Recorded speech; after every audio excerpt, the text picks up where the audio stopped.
मेरे साथ एक ब्रदर हैं। भाई क्या नाम होगा आपका? आबिद अली। आबिद अली हैं जो कि यूक्रेन से अभी वापस आए हैं और तिरंगा झंडे को अपनी छाती के ऊपर लगाकर ये यूक्रेन से वापस आए हैं। ये वही तिरंगा झंडा है जिसकी शान और जिसकी ताकत आज यूक्रेन और रूस में होने वाले युद्ध के दौरान दुनिया को देखने को मिल रही है। अभी सबसे पहला सवाल तो यही है मेरा आपसे कि एक भारतीय होने पर और इस तिरंगे पर आज आपको कितना बड़ा गर्व महसूस हो रहा है?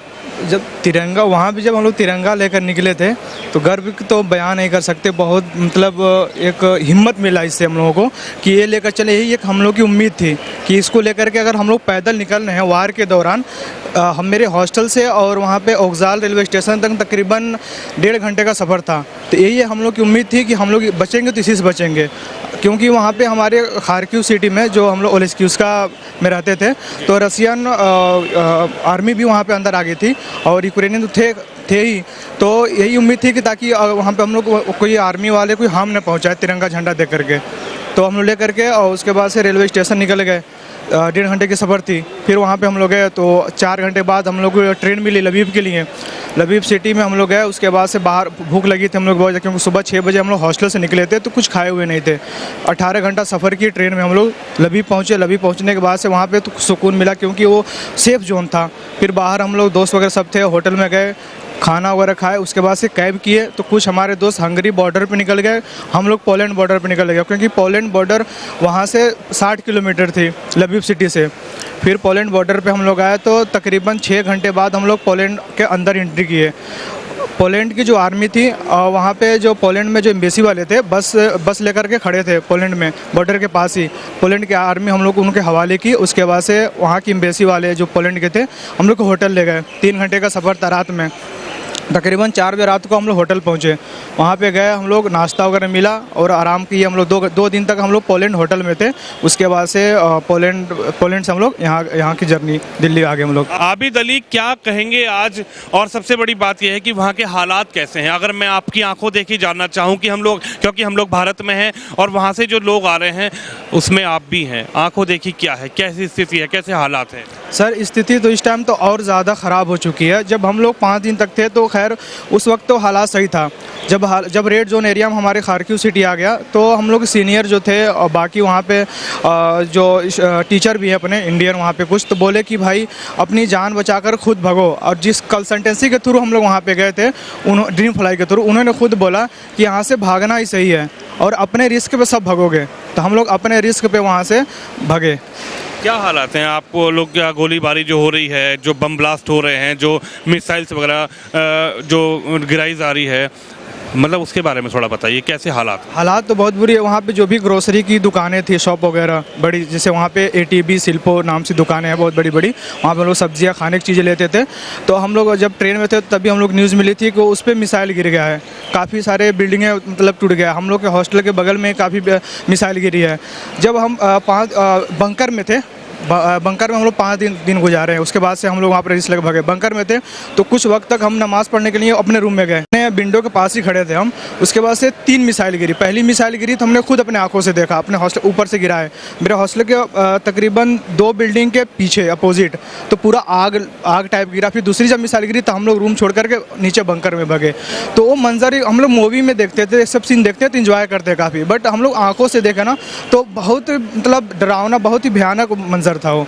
बहुत ज़्यादा हम लोग डर गए थे। अभी आप लोग ठीक हैं? अभी हाँ माशाल्लाह हम लोग यहाँ पे आ गए। जब हम लोग पोलैंड जब एयरपोर्ट चले गए ना तो हम लोग अपने आप को सेफ महसूस करने लगे कि हम लोग अभी इंशाल्लाह जिंदा बच जाएंगे, कुछ नहीं होगा हम लोगों को। क्या कहेंगे? देश के प्रधानमंत्री नरेंद्र मोदी और गवर्नमेंट ने एक पॉलिसी चलाई गंगा, यानी कि ऑपरेशन गंगा के तहत बच्चों को लेकर आने की। क्या कहेंगे प्रधानमंत्री नरेंद्र मोदी के बारे में? आप क्या सोच रहे हैं ऐसे हालात पर? देश की सरकार के लिए आप क्या कहेंगे? देश के बाकी हम लोग पोलैंड जब हम लोग आए तो सरकार काफ़ी व्यवस्था की है एम्बेसी के थ्रू। हम लोग को बहुत ज़्यादा सेफ रखी है, क्योंकि 5 स्टार होटल में रखी वहाँ पोलैंड में। सुबह नाश्ता बहुत अच्छे से कराया इन्होंने, फिर से दोपहर का खाना, शाम का खाना, सोने के लिए गद्दा, सब चीज़ नया चीज़। हम लोग कोई दिक्कत नहीं हुआ। गवर्नमेंट हम लोग के ऊपर बहुत ज़्यादा खर्चा किया है और सेफ हम लोग यहाँ पे बचाया भी है। अपने मतलब यहाँ पे दिल्ली एयरपोर्ट तक पहुँचाया, फिर यहाँ पे व्यवस्था की कि घर तक छोड़ने के लिए। तो ये चीज़ें बहुत अच्छी है। बाकी एक चीज़ और कहेंगे कि वहाँ यूक्रेन की एम्बेसी हम लोग की थोड़ा भी हेल्प नहीं की। हम लोग बहुत कॉल लगाते थे फ़ोन, हालांकि जब हालात सही थे हम लोग कॉल लगाते थे कि अब हम लोग कुछ करो, तो पहले ही हाथ खड़ी कर दी थी कि हम कुछ नहीं कर सकते, हम खुद डरे पड़े हैं। जब 5 दिन जब बीते, हालात जब बहुत ख़राब हुई, तो हम लोग अपने रिस्क पे निकले और बॉर्डर क्रॉस किए पोलैंड में। पोलैंड तो खैर सेफ जोन था। क्या कहेंगे प्रधानमंत्री जी की जो कूटनीति है उस पर क्या सोच रहे हैं आप? उनका कूटनीति जो बहुत अच्छा है, क्योंकि प्रधानमंत्री की वजह से हम लोग दूसरे देश में स्टडी कर रहे थे, वार हो रहा था। बाकी पाकिस्तान के भी वहाँ पे कुछ स्टूडेंट थे, और मतलब तुर्की के भी थे स्टूडेंट, बाकी अदर कंट्री के स्टूडेंट थे, लेकिन उन लोगों से पहले हम लोग निकले, हम लोग की कोई दिक्कत नहीं वहाँ पे। यानी पाकिस्तान के बच्चे थे आपके साथ? जी, हमारे साथ थे, हम लोग मेस में खाते थे पाकिस्तान के बच्चे। तो जैसे कि जब मैं अगर ये जानना चाहूँ, जैसे आप भी थे वहाँ पर, पाकिस्तान के बच्चे भी थे वहाँ पे, सऊदी, तुर्की और वहाँ के कतर के थे बच्चे, तो हम लोग सब साथ में रहते थे वहाँ पे। जी, हम सुरक्षित, आगे सुरक्षित हैं। बाकी हमारे स्टेट वाले यहाँ पे खड़े हैं, अभी कांटेक्ट कर लें उनसे, वो लोग हमारे वहाँ पे यूपी भवन में ले जाएंगे, उसके बाद वहाँ से हमारे घर ले जाएंगे वो लोग। कहाँ से हैं आप? मैं कुशीनगर से हूँ, कुशीनगर जिला, उत्तर प्रदेश, कुशीनगर जिला से। जी। क्या नाम है आपका? शैली कुमारी। शैली, क्या कहेंगे अभी क्या ऐसे हालात हैं यूक्रेन में, क्या स्थिति, और आप लोग कितने दिन से भूखे थे, कैसे यहाँ तक का जो सफ़र है अभी कैसे तय हुआ? अभी थोड़ा प्रॉब्लम था हम लोग को, यूक्रेन से हम लोग को डीन ने जो है रातों रात हम लोग को मतलब शिफ्ट कर दिया दूसरे प्लेस। अभी हम लोग हंगरी बुदापेस्ट में थे, अभी हम लोग वहाँ से आ रहे हैं। हालत है, काफ़ी लोगों की डेथ हुई है, इंडियन स्टूडेंट्स की भी डेथ हुई है। यूक्रेन की हालत बहुत बुरी है। बहुत अच्छा, इन लोगों ने बहुत अच्छे से हम लोगों को फ़्लाइट में ट्रीट किया, बहुत अच्छे से बैठाया, खाना वाना प्रोवाइड किया, बहुत केयर किया, बहुत अच्छे से हम लोग को यहाँ पर लेके आया गया। कोई भी प्रॉब्लम रास्ते में हम लोग को नहीं हुआ है। क्या नाम होगा आपका? सर मोहम्मद उमेर नाम है मेरा। मोहम्मद उमेर। मैं अगर वहाँ के हालात जानना चाहूँ तो क्या हालात है अभी? सर वहाँ के हालात अभी नॉर्मल है, जिस सिटीज़ में मैं था उस सिटीज़ के तो हालात अभी नॉर्मल है अल्हम्दुलिल्लाह। बट जो हालात ख़राब है वो कीव और जेप्रोजिया, खारकीव, इन 3 जगह के हालात थोड़े ऐसे हैं। एक भारतीय होने पर आपको कितना गर्व हो रहा है? नहीं, ये बात बहुत अच्छी है, किसी ने हमको नहीं रोका, हमने अपनी बसेस वगैरह पर तिरंगा लगाया अल्हम्दुलिल्लाह। तो कुछ ऐसे हमको किसी ने नहीं रोका, बस बॉर्डर वगैरह पे चेकिंग थी, नॉर्मली चेकिंग हुई, उसके बाद उन लोगों ने हमें इजीली वहाँ से मूव ऑन कर दिया।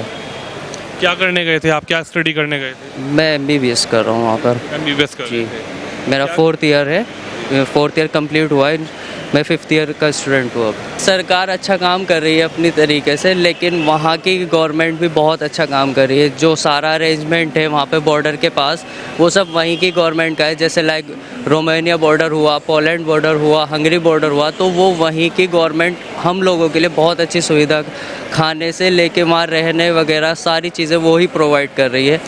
बाकी गवर्नमेंट जो है हम लोगों को यहाँ लेकर आ रही है free of cost, without ticket, तो ये भी उनका बहुत अच्छा योगदान है हमारी गवर्नमेंट का। बहुत ज़्यादा याद आ रही थी बेटे की, और मैं इंडियन गवर्नमेंट को थैंक यू बोलूँगी। हमारा बच्चा सही सलामत हमारे साथ परिवार में सही सलामत आ गया है। नहीं, सीरियसली सर, तिरंगे झंडे पर इतना ज़्यादा प्राउड हो रहा है ना अभी इस समय पर कि मैं बता नहीं सकता। सोच लो हमारे लिए, जो हम यूक्रेन से अपने भारत आए ना, हमारा पासपोर्ट यही था, है ना। जितने भी आर्मीज़ थी, है ना, मतलब जब हम बस में जब हम निकल रहे थे तो हमको हर 10 मिनट में जो चेक पॉइंट्स मिल रहे हैं, वहाँ पे आर्मीज़ मिल रही है हर जगह, तो उन्होंने सिर्फ हमारे झंडे को देख के यूँ बोला कि प्लीज़ आप जा सकते हैं। हमको बिल्कुल भी इतना मतलब रोका वोका नहीं, इतना कोई प्रॉब्लम नहीं हुई वहाँ पे। हालात क्या है वहाँ के अभी? देखो अभी वहाँ पे जैसे देखो क्या था, वहाँ पे है ना यूक्रेनियंस पीपल्स बेसिकली है ना वेट कर रहे थे कि यहाँ से इंडियंस है ना रुक जाए, या तो हम उनको रोक लिए। आपने मे भी सुना भी होगा कि वहाँ पे है ना अभी के समय पर इंडियंस को रोक के रखा हुआ है लोगों ने, है ना, वहाँ के जो नेटिव्स हैं। बट क्या है, अभी जैसे हम निकल ही चुके हैं और बस मैं सॉरी। खुश हो? बिल्कुल, बहुत खुश हूँ मैं। नरेंद्र मोदी के लिए क्या कहेंगे, सरकार ने जो पॉलिसी चलाई, जो इन्होंने जो करा है नरेंद्र मोदी जी ने, उनके लिए तो सीरियसली बहुत बहुत धन्यवाद है दिल से। मतलब हम रोमानिया बॉर्डर पे थे, हमको बिल्कुल भी लाइन नहीं मिली, हम सीधा एंट्री करते गए, और खाने की तो मतलब पूछो मत कि वहाँ पे आने के बाद है ना हम अपनी सारी टेंशन परेशानी सब भूल चुके थे। वहाँ पे हमको 24 घंटे जो खाना है वो खाओ, जैसे मर्जी, सब कुछ प्रोवाइड था, हर एक चीज़, है ना, कोई कमी नहीं थी वहाँ पे। क्या नाम है आपका? अदिति त्यागी। अदिति, क्या कहेंगी, बहुत बुरा वक्त आप लोगों ने देखा और जो युद्ध वॉर चल रही है, क्या कहेंगे उसके बारे में? वहाँ के हालात कैसे हैं, और आप तो अपने माँ बाप से मिल लिए हैं, उन बच्चों के बारे में क्या कहेंगे जो भी, क्या वहाँ पर कुछ लोग और भी स्टक है आपके फ्रेंड? खार्किव के अंदर अराउंड 400 पीपल स्टक है, इंडियंस। जो वहाँ पे स्टक है, जिसमें से कुछ 2 तो मेरी क्लासमेट्स हैं जो वहाँ पे स्टक है। उनके पास कोई उनको एडवाइजरी जारी की कि आप किसी गांव में चले जाओ, पर अभी उन्हें उस गांव से निकालने की कोई नहीं है। और वहाँ से रेलवे स्टेशन भी दूर है, कैसे जाएंगे। और जो मैं फर्स्ट उसमें निकल आई कि मैंने टैक्सी कराई, मैं निकली, मुझे एस्केप का मौका मिला। और जो सेकंड डे आए, बॉम्ब शेलिंग हो रही थी और ज़्यादा पर डे, हर दिन मतलब कंडीशन वर्स ही हुई है, कोई सुधरी नहीं। पहले 5 दिन बंकर में थे, बॉम्ब शेल्टर्स में थे, वहाँ पे सिनेरियो अलग था कि हाँ कल बचेंगे, कल वापस फ्लैट जाएंगे, कल ठीक होगा सब कुछ। पर जैसे ही EU साइन हुआ और नेगोशिएशन हुई, रशिया और यूक्रेन की जो संबंध और बिगड़े, तो हमें लगा कि अब नहीं बचेंगे। और वहाँ पे थोड़ा रेसिज्म भी होगा कि खाने को नहीं है और आप पानी तक नहीं है, टैप वाटर बॉईल करके, जो भी वहाँ के लोगों को थोड़ा आइडिया है कि हाँ बॉम्ब शेलिंग का कैसे। हमारे लिए सिनेरियो बहुत डिफरेंट था, कभी सोचा नहीं था कि बॉम्ब शेल्टर क्या होता। मैं इंडिया में थी, मैंने कभी सोचा नहीं था बॉम्ब शेल्टर नाम की कोई चीज़ होगी। और एक दिन में, एक रात, एक झटका और मैं एक बॉम्ब शेल्टर में पहुंच गई। और उसके 5 दिन बाद मेरी लाइफ इतनी ड्रास्टिक चेंज। मैं 6th ईयर की स्टूडेंट हूँ, 2 महीने बाद मेरी डिग्री थी। हम उसी कारण रुके हुए थे कि 2 महीने डिग्री है, डिग्री कंप्लीट होगी तो आराम से घर जाएंगे। लेकिन हमें इतनी आफत में, हम वहाँ पे अपने फ्लैट छोड़ के आए हैं, फ्लैट्स पे थे। हमारे नेबर्स भी हैं जो हमें, अगर हम 6 साल से किसी जगह रह रहे हैं तो हमारी अटैचमेंट है। और हमारे नेबर्स भी अभी वो तक स्टक है वहाँ पे, जो वहाँ के खुद यूक्रेनियंस हैं। बहुत हार्श कंडीशन है, फूड की अवेलेबिलिटी पे डाउट है कि मिल रहा है नहीं, टैप वाटर, क्योंकि गर्म पानी करके बहुत प्रॉब्लम्स थी लोगों को। और बच्चे हैं छोटे छोटे, हम तो फिर भी थोड़े बड़े बच्चे हैं जो 6 दिन को पता ही नहीं है क्या हो रहा है, भाग रहे हैं रोड पे, बॉम्ब शेलिंग हो रही है, भाग रहे हैं, ग्रोसरी के लिए लाइन लगी हुई है, भाग रहे हैं लोग। बहुत हार्श सिनेरियो, बहुत ज़्यादा। लाइफ की बहुत चीज़ें फील की कि कपड़ा, रोटी और मकान वाला चीज़ से रहती है लाइफ में। वहाँ पे अमीर से अमीर बंदा बैठा होगा बंकर में, सिर्फ पानी और खाने के लिए और अपने आप को बचाने के लिए। जान बहुत ज़रूरी होती है। आप लोगों को कितने दिन भूखा रहना पड़ा अगर मैं जानना चाहूँ? 5 दिन हम उसमें थे। हमारे पास पैसे थे, हमने जाके परचेज़ की चीज़ें, रश किया। जिस दिन 24 को फर्स्ट बॉम्बिंग हुई ना खार्किव में, तो पूरा खार्किव हिल रहा था।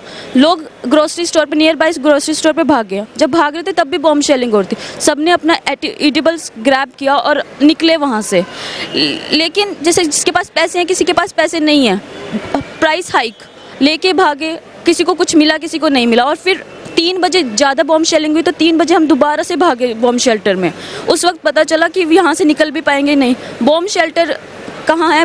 वहाँ पे मेट्रोज बनी हुई है, बॉम्ब शेल्टर पूरी कवर्ड है, वहाँ आवाज़ें नहीं आती। लेकिन रात को पूरी रात बॉम्ब शेलिंग हुई, लोगों के घर की खिड़कियाँ टूटी है पहले, जो लाइट्स शुरू में, फिर पूरी बिल्डिंग्स टूटने लगी। मतलब वहाँ पे जानवर, क्योंकि वहाँ के लोग जानवरों को भी पसंद करते हैं, जानवर के लिए खाना इतना इम्पोर्टेंट वो भी नहीं मिला। इंसान तो दूर, सब परेशान है उस चीज़ के, बच्चे छोटे, बहुत वर्स्ट कंडीशन, सिनेरियो बहुत ज़्यादा। मम्मी पापा से मिल लिए आप? अभी मैं थोड़ा रिलीफ हूँ। मुझे अब मैं बाहर बैठी हूँ, मेरे रिलेटिव ज़्यादा टेंस है कि मैं कैसे सर्वाइव कर रही हूँ। हम माना एक ब्रेड पे जिंदा, पर हम उस थोड़ा शेल्टर में सेफ थे। लेकिन जब लगा ना कि वहाँ सेफ नहीं है तो रिस्क लिया, टैक्सी ग्रैब की और पहुँचे। बच्चों को तो मिली भी नहीं। मैं थोड़ी लकी थी कि मेरे को मिली टैक्सी। मेरे दोस्त 2-2 घंटे पैदल चल के रेलवे स्टेशन पे पहुँचे। डिग्री नहीं दे सकते, इधर हमें वो अलाउंस दें कि हम वो एग्ज़ाम दे सकें विदाउट डिग्री की। अभी पता नहीं हालात वहाँ कब सुधरे, 2 महीने 6 महीने, क्योंकि इतने डिस्ट्रक्शन है। मेरी यूनिवर्सिटी में VN कराजना की स्टूडेंट हूँ, उसकी बिल्डिंग पूरी प्रॉपर डिस्ट्रक्टेड है, पूरी डिस्ट्रॉय। यानी जिस यूनिवर्सिटी में आप पढ़ रहे थे बिल्डिंग गिर गई पूरी? हाँ, क्योंकि वो वहाँ की मेन यूनिवर्सिटी थी, VN कराजीना। स्ट्रक्चर ही खत्म हो गया। सेंटर आपने देखा, वो सेंटर बहुत लाइवली जगह थी, वहाँ पे हर फंक्शन, हर चीज़ वहीं पे ऑर्गेनाइज होती। पार्लियामेंट था वहाँ पे, उसकी डिस्ट्रक्शन। और ये बिल्डिंग्स आज की बनी नहीं हुई, ऑलरेडी 100 साल की बनी हुई बिल्डिंग्स हैं। मेरी यूनिवर्सिटी 1804 की बनी हुई थी, और वो ना एक दिन में मतलब बहुत ज़्यादा डिस्ट्रक्शन।